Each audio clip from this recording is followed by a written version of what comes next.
Fala pessoal, boa noite a quem está entrando aí. Hoje nós iremos, já vou chamar aqui já o Deltan Delagnol, que já deve estar a postos aqui. Quero desejar uma boa noite para todo mundo, um bom começo de semana. Semana de desafios para todo mundo, muita coisa importante vai acontecer aí essa semana em Brasília, principalmente. Aí, finalmente, na abertura da CPMI do dia 8. Estamos bem, estamos firmes, preparados, nos planejando aí, tanto para o melhor, mas principalmente para o pior, né?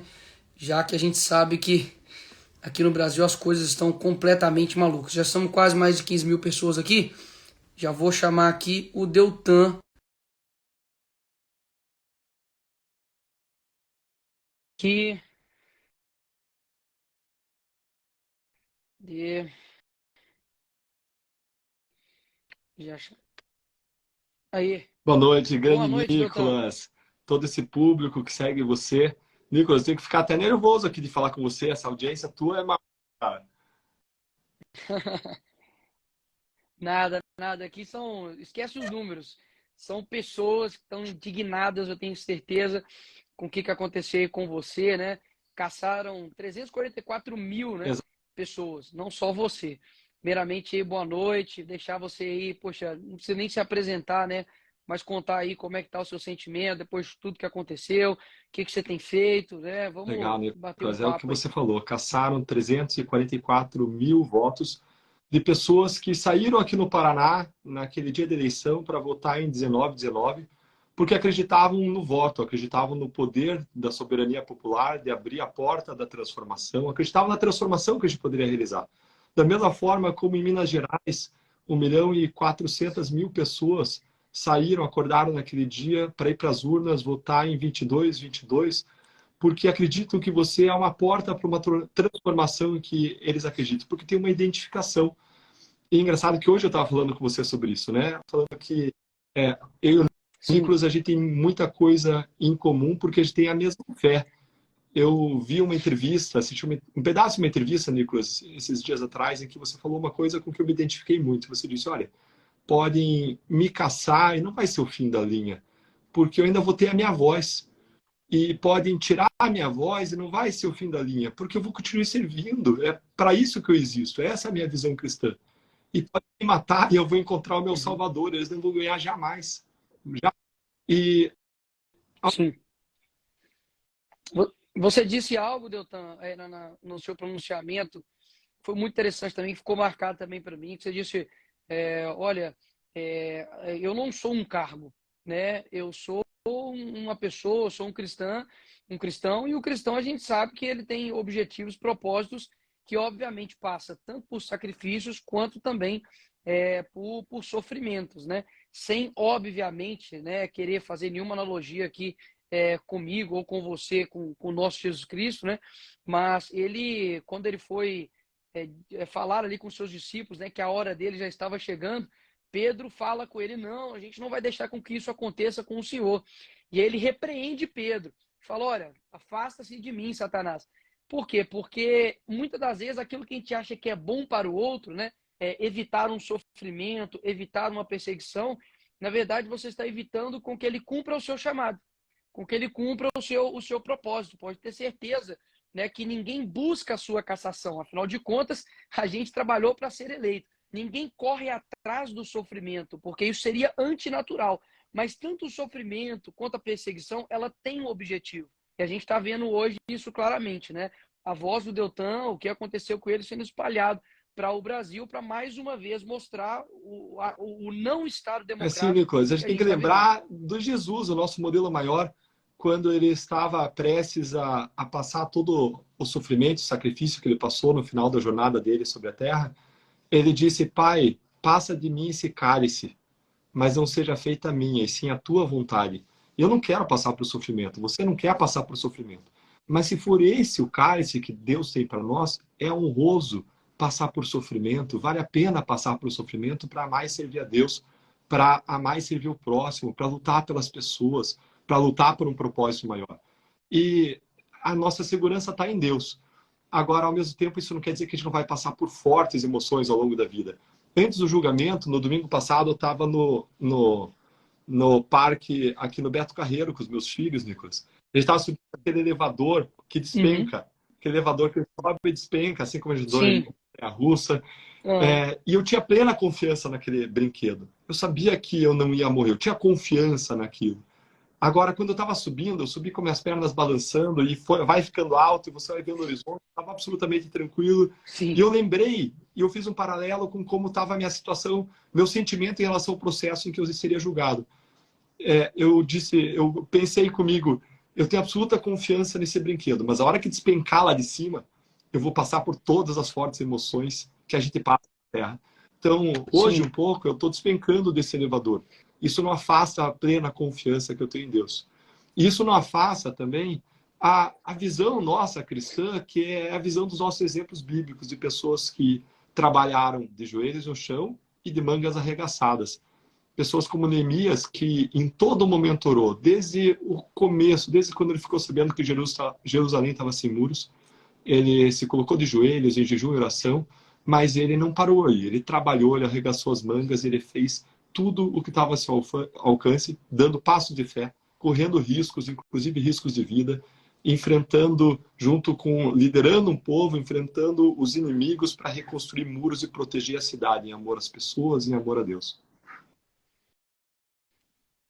Os discípulos também de Jesus Cristo, né, todos foram perseguidos, mortos, né, colocados também ali em cruz, ou se não, né, cruz de cabeça para baixo, como foi o caso ali de Pedro, que não queria, né, ser comparado ali, ser morto da mesma forma como Jesus Cristo. Você tem todos, sem exceção, sendo completamente perseguidos por conta de levar a verdade.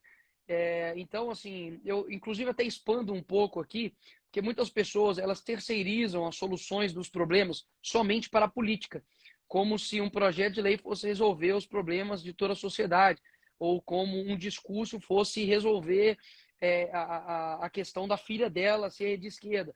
E, na verdade, a gente precisa entender que, assim como o Deltan, né, foi chamado primeiramente, né, para trabalhar ali no Ministério Público e agora foi como político, eu também, né, como político e vários outros colegas nossos ali, você tem que saber o seu objetivo, né, saber o seu propósito e saber que os sacrifícios eles são inerentes.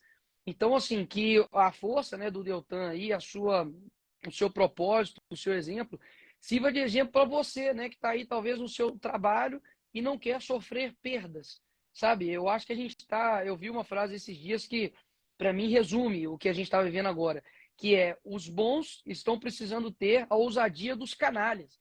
Então, os canalhas, eles têm a ousadia, sabe, de falar, de, sabe, dobrar a aposta, de até mesmo ir para a cadeia, né, como aconteceu, por exemplo, né, com Lula, e mesmo assim, sabe, com o punho cerrado e falando com o pessoal que ele iria voltar.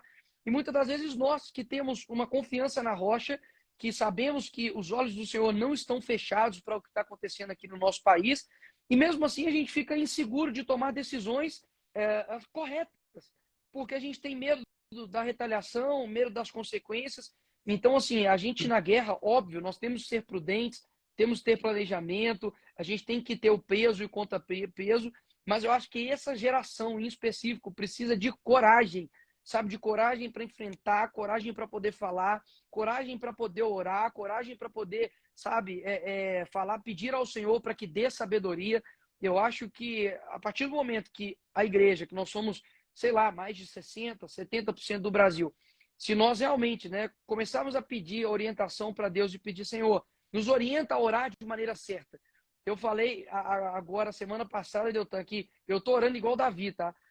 Pega lá depois o Salmo 55, eu tô orando igual Davi. Senhor, confunda meus inimigos, sabe? Massacre eles, envergonhe eles, porque quando eles estão perseguindo um político cristão, eles estão perseguindo alguém que está carregando o evangelho. E pode ter certeza que o Senhor não está ignorando tudo isso. Então, essa é a minha paz. Por isso que eu consigo ter paz em meio à guerra, de saber que os olhos do Senhor estão também sobre o que está acontecendo Assim, aqui a no nosso gente pode lembrar país. até de Neemias 4, quando eles estão sendo atacados por inimigos e pessoas mandando mensagens dizendo: olha, vocês vão ser atacados de todos os lados. Eles estão debaixo daquela ameaça, não ataque ainda, mas uma ameaça de ataque iminente a qualquer momento. E o povo está com medo e começa a ter uma ameaça externa, que é esse ataque, começa a ter uma ameaça interna, que eram reclamações as pessoas frustradas, cansadas. Ele fala, não tenham medo, porque o nosso Senhor é um Deus grande e temível. Mas lutem, lutem por suas mulheres, pelos seus filhos, pelas suas filhas, pelas suas famílias. Eu acredito muito numa frase que diz, Nicolas, ore como se tudo dependesse de Deus e haja como se tudo dependesse de você. E a gente está num momento crítico, porque hoje é Deltan, mas quem serão os próximos? Esse caso vai se formar como um precedente para daqui a pouco ser o próximo Nicolas, ser o André, ser a Carla Zambelli, ser o Eduardo, ser o Sérgio Moro. A gente vive num momento de inflexão, existe um desequilíbrio entre poderes e o parlamento precisa se afirmar como um poder, se estabelecer como um poder que não vai aceitar intromissões indevidas, que violem a lei de outro poder. Senão, hoje vai começar a ter a perda da representatividade, a derrubada do voto, que é o que tem de mais sagrado na democracia, na ideia da democracia mais sagrado. Porque a ideia da democracia é de que todo o poder está sobre o povo. Muitos dessas pessoas, esse sistema contra o qual a gente luta, eles querem que vocês esqueçam que o poder é de vocês. O poder é do povo. E como que o povo expressa esse poder? O principal modo é o voto. Eu estava dizendo, 1.400.000 pessoas acordaram nas eleições e disseram, eu vou votar 22 no Nicolas Ferreira. 345 mil paranaenses acordaram e disseram, eu vou votar no Deltan. E agora, a gente está sob o risco de anular esses 345 mil votos, 344, eles foram anulados, e agora o mais votado aqui no Paraná vai ser a Gleisi Hoffmann. Eu fui o deputado mais votado aqui no Paraná, e daqui a pouco os 1.400.000 votos do Nicolas, e o deputado mais votado no país vai ser o Guilherme Boulos. E eles vão caçando a nossa representatividade. Eu duvido que isso... Eu vou repetir uma coisa que eu ouvi do Nicolas falar numa reunião nossa lá na liderança da oposição. O Nicolas disse, eu duvido que isso acontecesse com um deputado de esquerda. Eu duvido que isso acontecesse com um deputado de esquerda. Eu também duvido, não aconteceria. Mas eles estão caçando a nossa voz, caçando a capacidade da gente representar. E não estou atingindo o Deltan, Nicolas, estou atingindo vocês que nos escutam. Vocês estão perdendo a possibilidade de exercer o voto para buscar a transformação em que a gente acredita. E como que a gente vai expressar os nossos valores na arena política se os nossos representantes vão sendo caçados? Se eles vão sendo caçados com C cedilha, buscados, atingidos, cancelados, atacados, com risco agora do Nicolas ir para a comissão de ética, com essa cassação minha. E vejo que a decisão que o TSE fez, ela me caçou para uma possibilidade para o exercício de futurologia, de que no futuro eu poderia vir a ter um procedimento em que eu poderia ter uma condenação, em que eu poderia ser demitido do Ministério Público, quando nada disso aconteceu. E o que existia, de fato, não era causa de inelegibilidade. É a mesma coisa que caçar um deputado, porque pode ser instaurado no futuro contra ele um processo no Comitê de Ética. Nicolas, pode ou não pode ser instaurado contra você no futuro um processo no Comitê de Ética? Não pode, vai acontecer. Vai acontecer. Claro. Vai. Aí, Sim, digamos que o Nicolas agora dissesse, não, eu vou fazer, vou sair, vou me candidatar a prefeito, tá? Vou me candidatar a prefeito. Aí eles tornam o Nicolas inelegível, porque ele saiu com a possibilidade de instaurar um processo do Comitê de Ética e mais. Vão julgar agora, né, Nicolas? No Tribunal Regional Eleitoral aí, uma questão de fraude à cota feminina que pode cair toda a tua chapa, inclusive você, não é isso? O deputado Janones, né, que mente dia sim, dia com certeza, postou isso aí no Twitter. A gente não foi notificado de nada, tá? O partido não foi notificado de nada. Então, pode ser mais umas das suas mentiras. Mas o que a gente percebe é o seguinte. Muita gente fala assim, nossa, mas isso acontece com vocês políticos. Quando vai chegar até mim? Já chegou. Até mesmo porque o seu voto foi jogado no lixo ao se caçar o Deltan. Você que votou aí no Deltan não valeu, porque o TSE colocou que o mandato dele está cassado. Então, a primeira parcela de retirada da sua liberdade já foi feita, porque ele está tirando o poder do seu voto. Segundo, onde que é a nossa principal preocupação? Não é somente com os políticos, tá? Principalmente com você, que é um pastor, que detém uma opinião a respeito de homossexualidade, a respeito de adultério, enfim. Hoje, qualquer coisa é alvo, né, de cancelamento e de perseguição. Então, você que é um aluno aí do ensino médio, ensino fundamental, que tem um posicionamento dentro da escola, você pode ser perseguido, né, por ter um posicionamento conservador.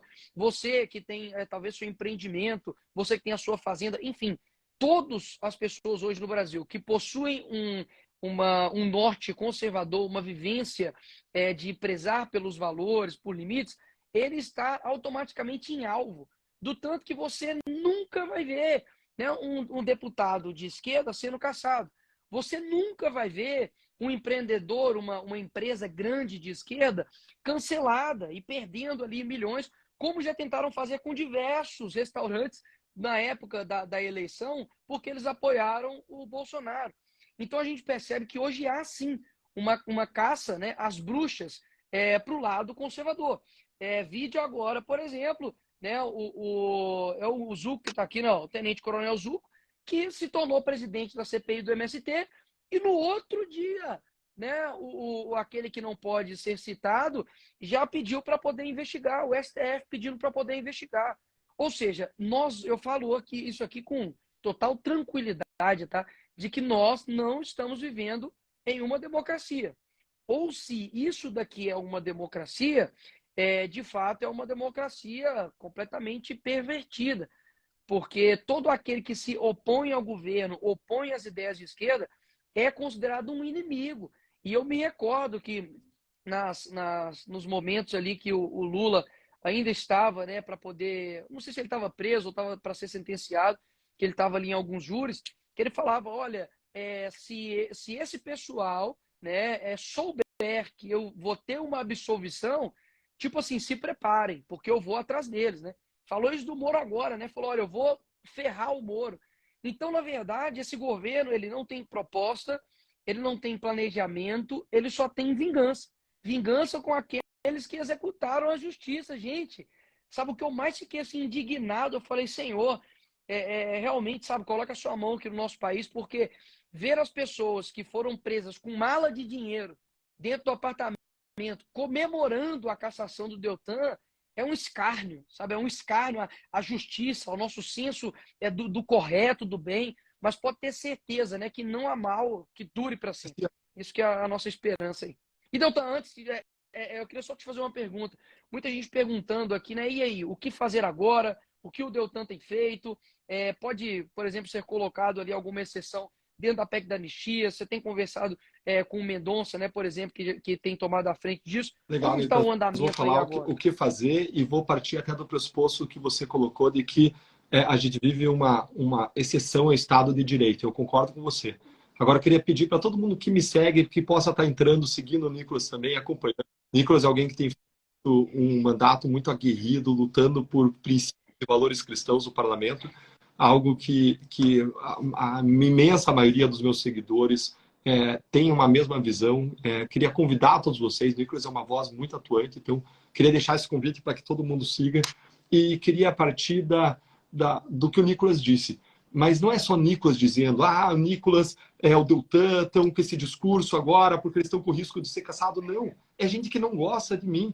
Miguel Reale Júnior, um grande jurista, deu uma entrevista dizendo não gosto do Deltan, mas está caminhando para a institucionalização do abuso do direito no nosso país. O Ives Silva Martins, ele editou hoje, se vocês entrarem lá nas minhas redes sociais, provavelmente a gente postou lá um soneto que ele fez.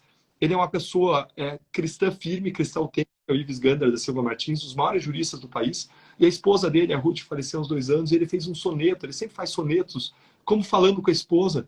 E ele fez um soneto dizendo, minha esposa, estão matando a democracia, estão acabando com 350 mil votos de pessoas que acreditam na mudança.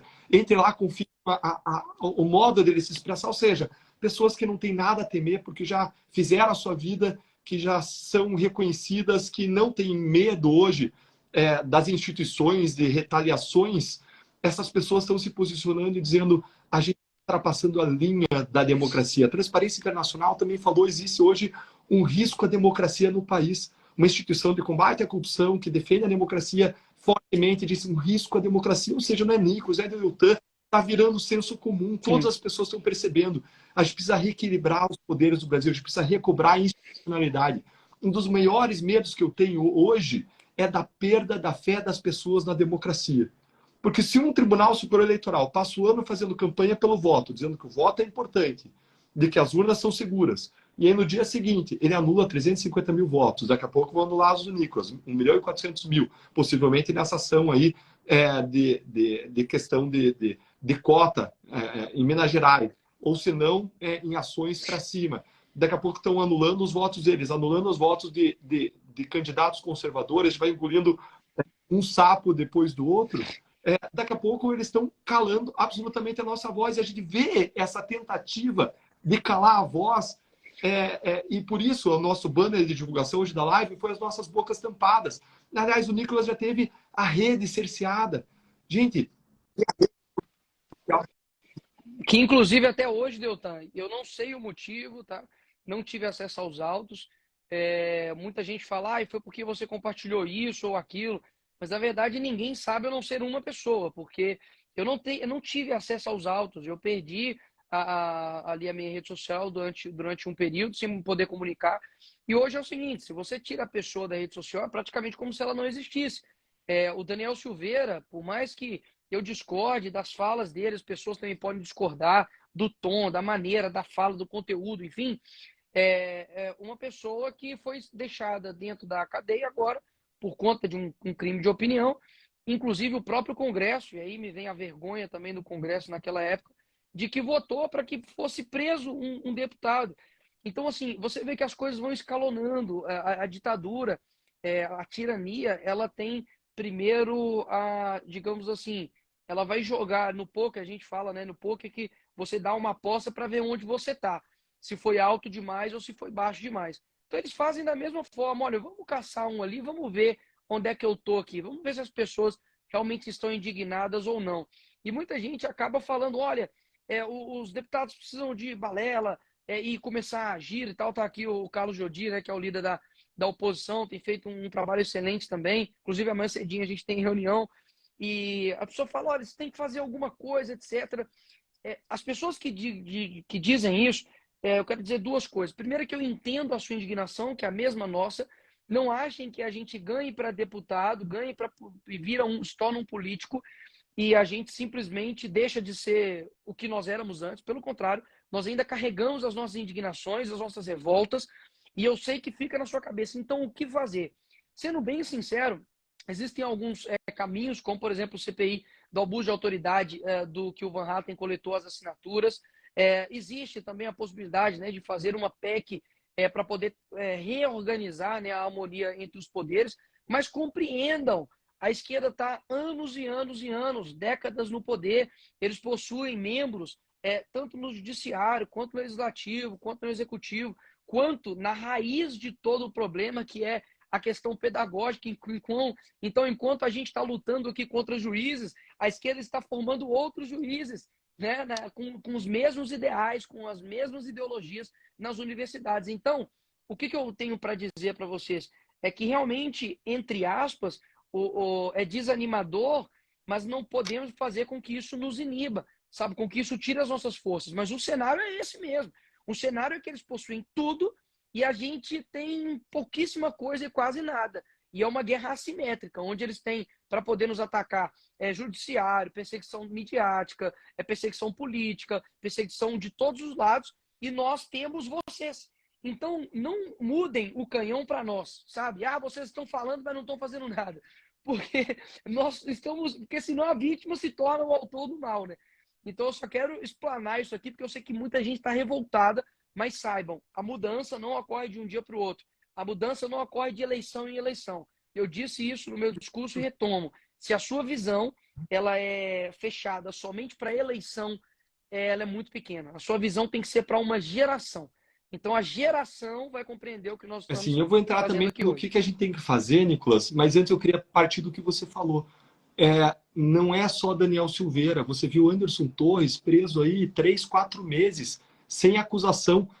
Quantos casos na Lava Jato aconteceu isso? Nenhum, porque o tempo de prisão é 1 mês, aí você tem um prazinho pequeno para oferecer uma acusação. Mais do que isso, seria considerado abuso de autoridade. A gente seria regularmente processado por crime se a gente fizesse uma prisão de 2 meses sem acusação e sem a pessoa ser solta. É um absurdo. A gente vê as pessoas do 8 de janeiro, quem fez crimes que responda, mas a gente vê várias pessoas sendo acusadas, quase a generalidade das pessoas sendo acusadas sem individualizar o que a pessoa fez, sem prova do que a pessoa fez. Quando a gente viu imagens mostrando que várias delas estavam querendo impedir depredação contra qualquer tipo de violência. Então a gente tem hoje, sim, as linhas estão sendo ultrapassadas, a gente precisa reconduzir as instituições, a regularidade, o Estado de Direito, a democracia, ao respeito do poder do povo, a respeito do voto. Quando cortaram as redes sociais do Nicolas, como ele disse, ele não teve acesso nem à razão. Gente, isso é rasgar a Constituição, onde fala de ampla defesa, onde fala de devido processo legal, mas mais do que isso, a liberdade de expressão, ela é algo sagrado também, ela está acima dos outros direitos fundamentais, porque mais do que um direito pessoal, ela é um pilar da democracia.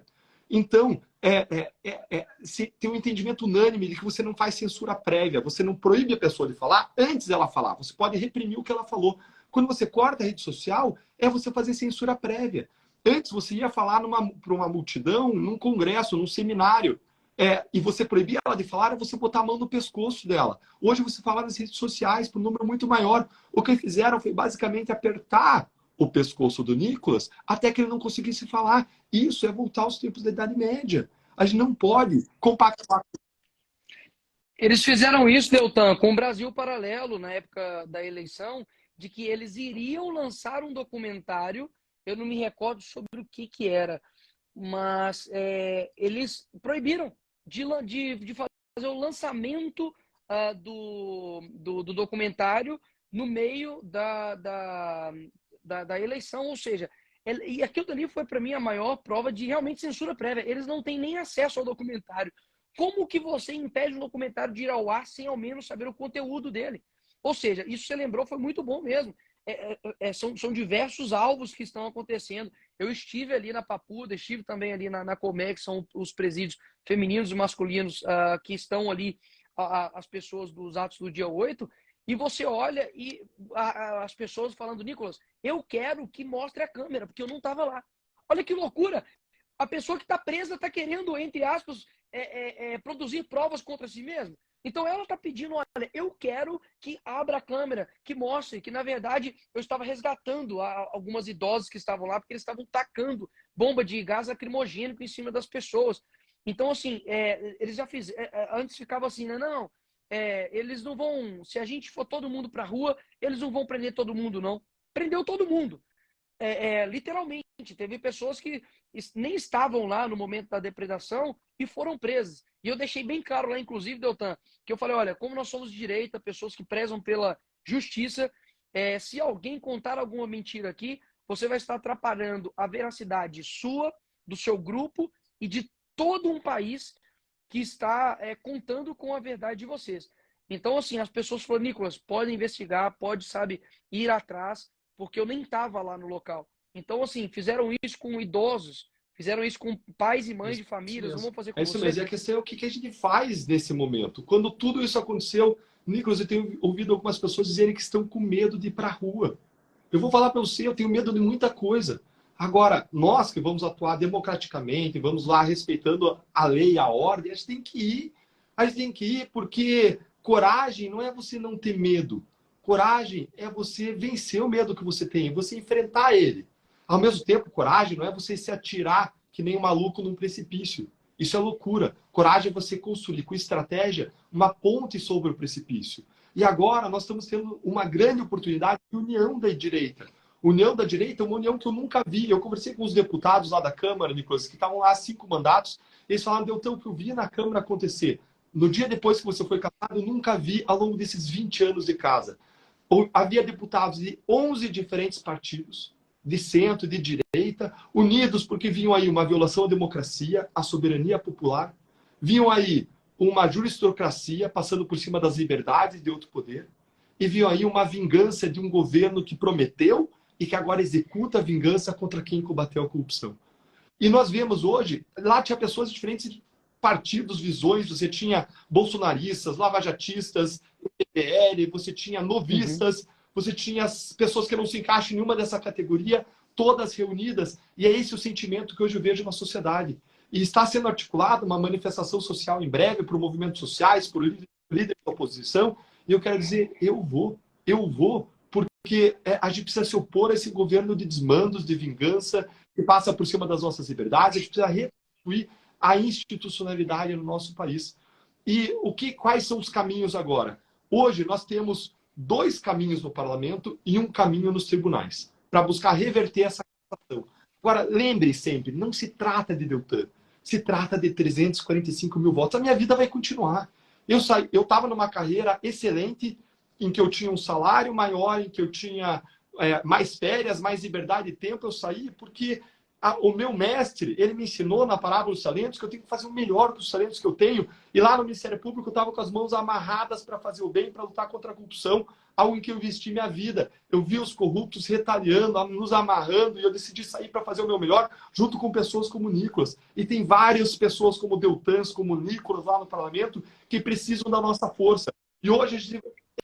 Eu podia sair agora e dizer, não, acabou, eu vou ser advogado, vou ganhar dinheiro, vou viver minha vida. Mas nós lutamos com um propósito, o propósito está além de nós. Então a gente vai lutar e a gente vai recorrer primeiro num caminho judicial, que é buscar a reversão no Supremo Tribunal Federal. Deltan, isso é possível? É possível, mas é improvável, mas é possível.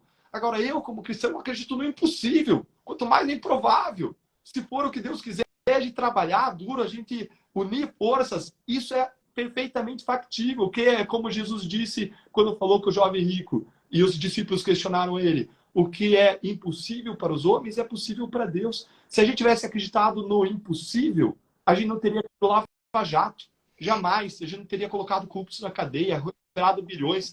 Então a gente vai lutar primeiro pela reversão disso no Supremo Tribunal Federal, recorrendo para o Supremo Tribunal Federal. Se cair com um juiz isento, firme no combate à corrupção, entende o que está acontecendo, com certeza ele vai dar liminar, ele vai suspender isso.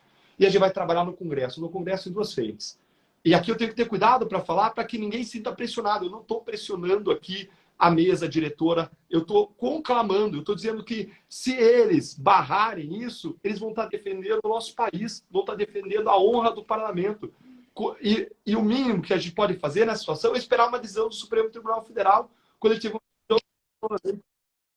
Deltan, só explica para a galera esse trâmite, né? No caso, isso vai ser jogado para a corregedoria da casa, a mesa pode decidir. Só explica o contexto para as pessoas, porque é claro para nós aqui, porque já é automático. Vou ter toda a talvez não razão, entenda qual é o Nicolas. procedimento. Então, fora o caminho do judiciário, dentro da Câmara, eu estou sendo notificado, hoje eu fui notificado, tenho 5 dias úteis para apresentar a defesa a partir da publicação dessa notificação, deve acontecer amanhã. Eu vou ter 5 dias úteis que vão vencer na terça-feira que vem. A gente tem basicamente 2 semanas para a gente fazer isso acontecer e buscar uma decisão que honre o parlamento de barrar essa decisão absurda que veio do TSE. Então, eu vou ter então 5 dias úteis até terça-feira da semana que vem para apresentar a defesa. Vou apresentar a defesa com o apoio do meu advogado, de outros parlamentares que concordarem com as teses. A gente vai apresentar essa defesa e, no dia seguinte, isso vai para o corregedor da Câmara. O corregedor da Câmara vai elaborar o parecer, vai submeter isso à mesa da Câmara dos Deputados e vai tomar uma decisão. Como que foi no passado, para ter um parâmetro? No passado, teve momentos que isso foi executado imediato, teve momentos que demorou semana, demorou mais tempo, mas se houver uma pressão do governo imensa para que isso seja executado de imediato, pode acontecer que seja executado de imediato. Eles sabem que esse governo é um governo de vingança, é um governo que quer se vingar, que declarou isso publicamente, e existem muitos interesses que vão pressionar nessa direção. Então a gente tem aí esse período para a gente buscar, conclamar, e algumas autoridades da mesa já falaram: Deltan, a gente vai estar em favor de você. Não vou agora citar, mas algumas pessoas já falaram: Deltan, o que você acredita foi um absurdo, como o parlamento se colocar e reequilibrar os poderes. Isso é plenamente... Então, eu não vou atacar quem pode votar contra mim. Eu vou defender quem se dispuser a defender os brasileiros, defender Nicolas, defender a mim, defender a Carla, defender o André, defender o Eduardo, defender o Moro, defender vários parlamentares que podem estar numa situação de terem seus mandatos derrubados por uma afronta, por uma visão de perseguição hoje que acontece em relação àqueles que levantam as vozes conservadoras no Congresso. E sim. Nicolas, além dessa briga que vai pode ter finalizar. Dentro desse processo de cassação, vários parlamentares estão se levantando e fazendo propostas para que existe uma espécie de anistia ou uma espécie de mudança das regras para não permitir que essa cassação aconteça. Agora, isso vai depender sempre, não só da mobilização dos parlamentares, mas também da mesa da Câmara dos Deputados. Perfeito. Eu até comentei, né, com o Deltan anteriormente que assim, e falei isso com alguns amigos aí da casa, de que você pode ter aí as divergências políticas, até de qualquer outra natureza contra o Deltan, mas não é por ele, somente por ele. Existe algo muito maior em jogo, sabe? Que estão retirando a nossa liberdade em fatias. E vejo que muita gente, óbvio, né, fica com receio, com medo, até mesmo porque muitos são alvos. Mas eu falei com o Deltan e me prontifiquei a estar aqui nessa live, né, a convocar o pessoal a estar aqui, porque eu acredito que as mudanças que vão ser feitas no nosso país, como eu disse, elas demandam resiliência, sabe? Demandam coragem. E, infelizmente, tá, o que foi se criado no Brasil foi que a gente conseguiria resolver problemas estruturais em dias, em anos, somente com eleições. Então, sabe, até quando muitas pessoas vão ficar pensando somente em 4 anos, em 2 anos? Sabe, você tem um deputado holandês que lutou durante 9 anos para poder derrubar a escravatura lá na Holanda, e ele era zoado, né? Eles faziam deboche com a luta dele, até que um dia realmente a população começou a ouvir, pressionar e conseguiram derrubar ali a escravatura. Então, assim, a gente precisa, sabe, compreender que não são 4 anos que Deus nos deu, né? Talvez, sim, talvez são só 4 anos que Deus nos deu, só Deus deu para cada um 2 anos, 1 ano, mas o que eu mais sinto nas pessoas, e mais pessoas estão ao nosso lado, é que ficaram desanimadas, desestruturadas, principalmente as pessoas que com um ato patriótico, né, estiveram ali em frente aos quartéis. E é engraçado porque muitas pessoas acabam condenando esse tipo de atitude, mas eu não vi a mídia, juízes, OAB, enfim, várias instituições aí no Brasil falando mal dos que ficaram fazendo vigília para o Lula, quando ele estava preso, em frente à Polícia Federal. Foram mais de 500 dias que o Lula ficou preso e pessoas fizeram vigília ali na porta e ninguém simplesmente caçoou disso. Então eu acho que a nossa luta precisa continuar, sabe? A gente não pode, como meu avô dizia, né, deixar a peteca cair. A gente precisa realmente, sabe, nos estruturar, saber que é para algo maior e ir aprendendo, né, fazendo disso também um aprendizado, sabendo que a tirania, tanto do judiciário quanto do executivo, não vão ser mudados em apenas uma eleição, tá? Então, assim, eu quero, né, deixar aqui minha fala, né, para essas pessoas que, assim como eu, né, ficaram decepcionadas com o rumo que o nosso país tomou, tá? É trágico você ver na direção de um país de tamanho continental que é o nosso país, ter uma pessoa que foi condenada, né, em todas as instâncias, que não foi absolvida, né? Pelo contrário, foi inocentada por uma manobras e manobras jurídicas, né? Então a gente percebe que é uma luta que demanda bastante tempo, que demanda força, e a gente principalmente, falo aí para nossa geração, o Deltan não é velho assim, não é da minha geração também, tem cara aí de novo aí, mas Agora principalmente, como rejuvenesci é que agora, é? uns 20 anos. Rejuvenesceu agora aí. E para o pessoal, poxa, tanto ontem mesmo eu estava num restaurante, foi vindo um monte de menino de 15 anos de idade, porque estava tendo uma festa próxima ao restaurante, e eles vindo, posso tirar uma foto, posso tirar uma foto. E eu falei, cara, essa geração não tá com o pensamento de desistir. Então a gente precisa, sabe, saber que, olha, ainda tem tempo de luta ainda, tá? Falar para os nossos inimigos que, ó, talvez a gente está sendo derrotado agora, mas ainda tem muito tempo de vida ainda. Eu não paro minha vida na próxima eleição, não. E mesmo que a gente tenha perdas, que a gente tenha algumas desistências, que a gente sofra sacrifícios, tudo é em prol de um bem maior. Então, se a nova geração não está com pouco gás, sabe, tá com pelo contrário, tá com vontade de ir para cima, sabe, de enfrentar professor, ir para rua, e tá com vontade, sabe, de zoar o Lula e falar que ele é corrupto e fazer um monte de coisa. A gente não pode mostrar para essa geração que nós somos frouxos, que nós somos covardes, né, que nós desistimos no meio do caminho. Pelo contrário, eu não estou aqui, tá, como político, demandando nada para ninguém. Não estou pedindo para que ninguém saia à rua amanhã, não estou dizendo para que você faça isso ou aquilo. Até mesmo porque o poder emana do povo. Então, não sou eu que vou ditar os rumos do povo, não.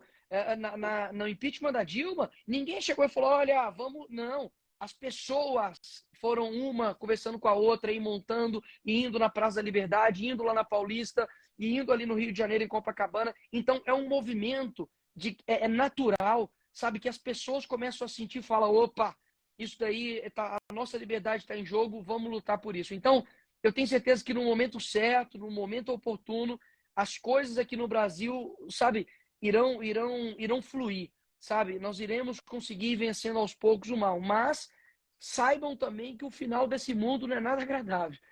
Isso Assim, aí você tem que ter em Nicolas, mente enquanto você também. falava, eu fiquei lendo algumas mensagens de carinho das pessoas, todo mundo que está nos assistindo, mandando essas mensagens tão carinhosas. Obrigado de todo o coração pelo apoio que vocês dão a mim e ao Nicolas nesse momento especial. Obrigado, eu queria mencionar também o Coronel Zuco, lá do Rio Grande do Sul, o Jordi, que o Nicolas mencionou, que estão trabalhando ao nosso lado lá no Congresso, o Jordi do Rio de Janeiro, trabalhando ao nosso lado por justiça, por liberdade e para que a gente possa ter uma democracia de verdade no Brasil. Justiça, liberdade e democracia. E, Nicolas, você mencionou a Holanda, eu ia mencionar, já tinha até pegado aqui, eu tenho lido esse Servos de Deus, é o livro do Franklin Ferreira, um pastor, e um dos maiores teólogos brasileiros, e ele passa pela vida de cada cristão. Eu queria recomendar para todo mundo, é um livro que eu digo que toda igreja deveria ter para todo mundo ler.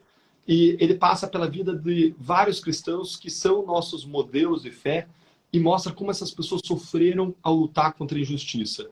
E mais, mostra ainda Sim, um outro político que lutou por décadas contra a escravidão na Inglaterra.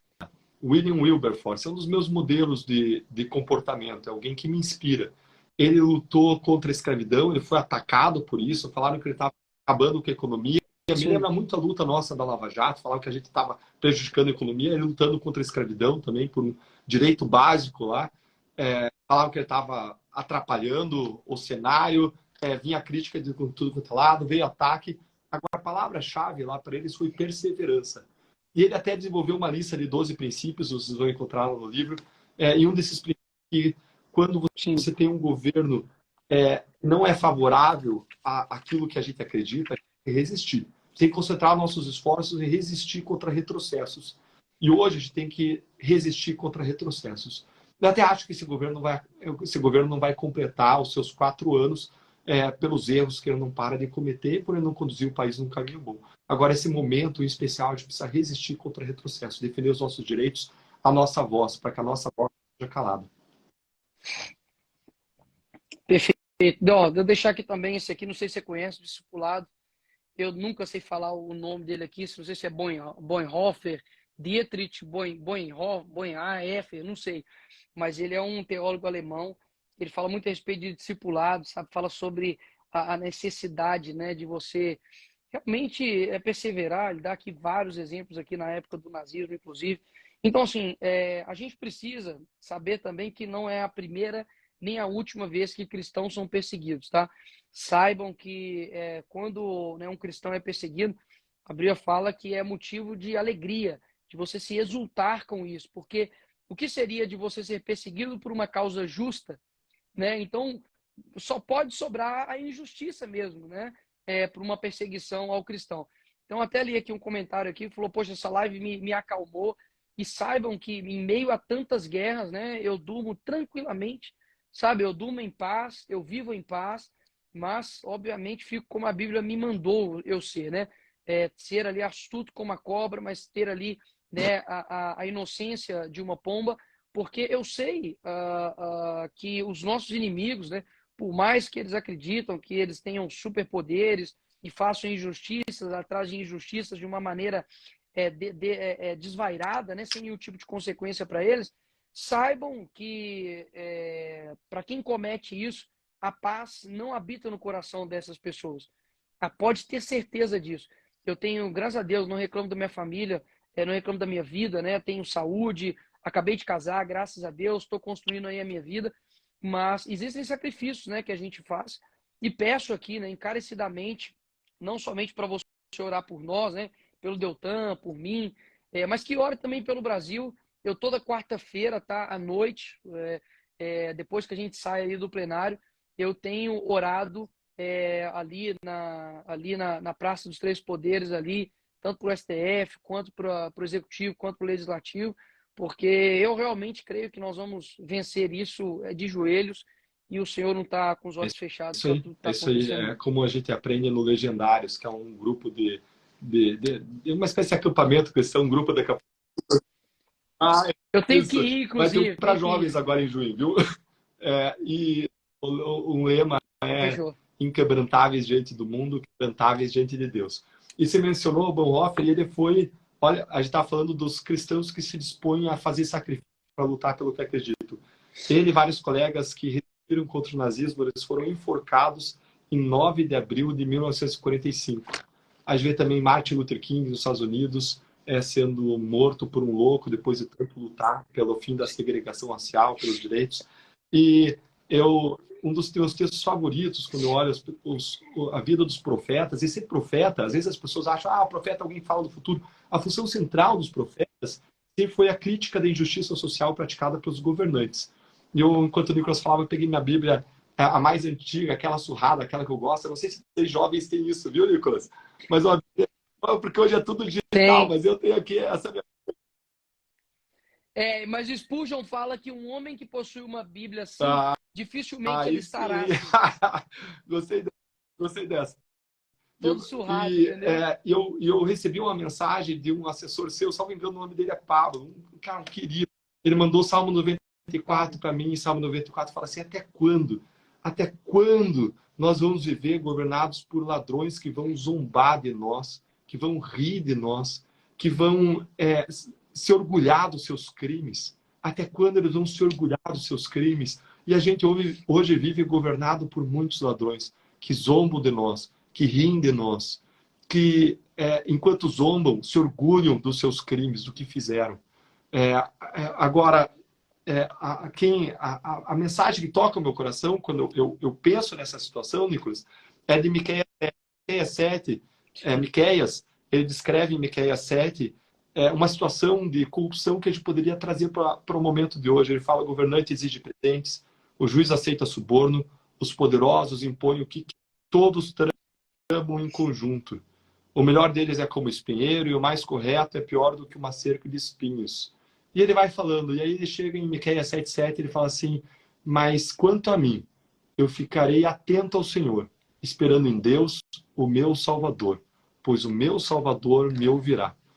É uma luta que a gente luta também de joelhos, luta fazendo o nosso melhor. Agora, ao mesmo tempo, como Neemias. Neemias, para mim, é uma das minhas referências centrais, porque ele viu um povo sofrendo, e ele teve as 3 atitudes que eu acho que o cristão tem que ter diante dos desafios do Brasil, Nicolas. Primeira atitude é se importar. Às vezes as pessoas dizem: não, mas vocês são muito indignados. Não, a gente não está defendendo nunca a vingança. Agora, a gente também não está defendendo a omissão. A omissão, como Martin Luther King falava, o pior mal não é a crueldade dos maus, mas é o silêncio dos bons. A gente é contra a omissão como cristão. A gente é contra...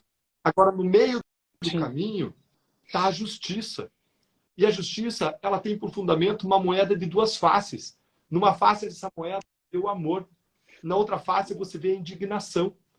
Lembrem de Jesus no templo, o único momento em que a Bíblia descreve Jesus usando violência física contra objetos, ali no caso, usando um chicote, virando as mesas do templo. Jesus estava indignado contra justamente a corrupção que tinha se estabelecido no templo. E Jesus expressa a sua indignação, que é outra face do amor. E Neemias, quando ele fica sabendo que o povo estava exposto aos perigos, à maldade dos inimigos, a primeira coisa que ele faz foi se lamentar. A segunda coisa foi jejuar e orar. E a terceira coisa foi agir passos de fé, debaixo de oração. Em vários trechos de Neemias ele fala: e eu estava na situação e eu orei e agi assim. Eu estava na situação e eu orei e agi assim. E em oração ele vai agindo e dando passos de fé. E essa coisa tem que ter como cristão.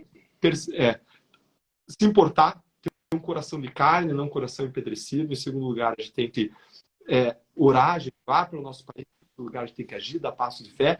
E como fizeram os nossos grandes exemplos na história, nossos modelos, a gente precisa perseverar. Deltan, obrigado. Saiba que você pode contar comigo aí sempre, tanto lá na Câmara, se tiver qualquer tipo, né, de iniciativa, do que poder fazer para poder ajudar, estarei ali na frente, na guerra, como eu sempre estive. Né, que o Senhor te abençoe, conto com as minhas orações, tenho certeza que também tem um exército muito grande também com você, né? Você não está sozinho, e que pode ter certeza, né? Se um dia a justiça aqui nesse país não for feita, nesta vida, né? Com certeza será feita realmente na nossa casa, né? Que é os céus. Então, Deus abençoe aí. Peço também, né? Que vocês não seguem, né, o Deltan, para que passam aí a seguir também. Deltan, né? Que acredito que a gente ainda tem esperanças ainda nessa luta. E nós vamos continuar, né, até o fim. Mesmo talvez não consiga aí reverter essa decisão, a nossa vida não acaba aí. Nós não somos um cargo, né? Nós somos uma pessoa dotada de personalidade, de caráter, de sonhos, de força, de virtudes, de problemas também, de pecados. Mas graças a Deus a gente tem algo maior, que é conduzir pessoas para próximo de Cristo, seja lá do jeito que for, através da política, da música, da arte, da literatura, não sei. Né? Deus me chamou para a política, isso é muito claro, tenho certeza que Deus também chamou o Deltan também para a mesma visão, e a gente precisa perseverar. Que Deus abençoe vocês aí. Eu tenho que ir porque eu já estou indo vou pegar o voo, já vou para Brasília. Amanhã já começa, né, tudo de novo, mais uma semana de guerra, mas que Deus abençoe Nicolas, todos show de vocês aí bola. também. Obrigado demais, querido. Sabe que no primeiro dia do parlamento, eu fui empolgado com a posse e eu saí de lá triste, com vontade de chorar, porque eu vi Eduardo Cunha lá dentro, eu vi Aécio Neves lá dentro, eu vi Beto Richa, pessoas que no auge da Lava Jato a gente imaginou que jamais estariam lá dentro de novo. E eu cheguei no hotel e a minha esposa me olhou triste e disse: o que aconteceu? Eu contei para ela e ela me disse: meu amor, jamais perca essa sua capacidade de ficar triste e se indignar, porque é isso que quem votou em você sente. Você não veio aqui por um cargo, você veio aqui por uma transformação. Você não veio aqui para ser moldado por esse sistema. Você veio aqui para lutar e moldar esse sistema. E eu quero dizer para todo mundo que nos segue, nós, como o Nicolas disse, nós não somos um cargo. Nós não estamos lá por um cargo, nós estamos por uma transformação. E essa transformação só vai acontecer com a sua ajuda, com você do nosso lado. Então eu queria convidar também todo mundo que me segue para seguir o Nicolas, para que a gente possa seguir juntos lutando por essa transformação, para fazer valer a nossa democracia, a nossa liberdade e para buscar justiça. Nicolas, obrigado, bom voo. Prazer enorme estar com você. Qualquer hora a gente repete. Abraço a todo mundo. Obrigado, Deltan. Deus abençoe. Um abraço.